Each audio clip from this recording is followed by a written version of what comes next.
Армысың қазақ елі?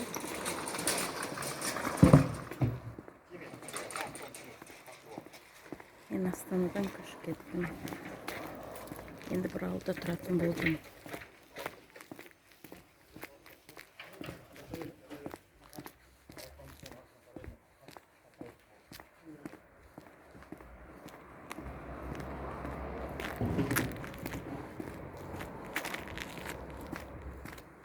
Кеше пойыздан түстім.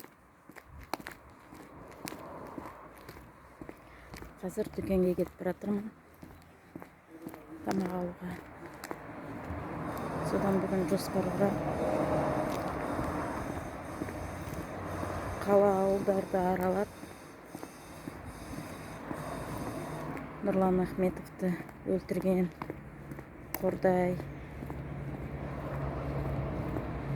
тағы болып жатқан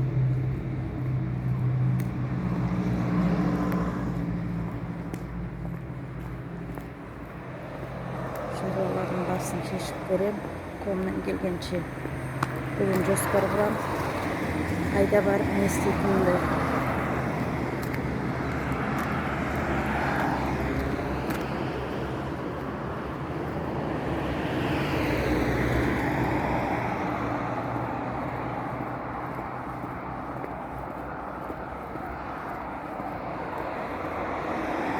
Қазақ елімді қорғауға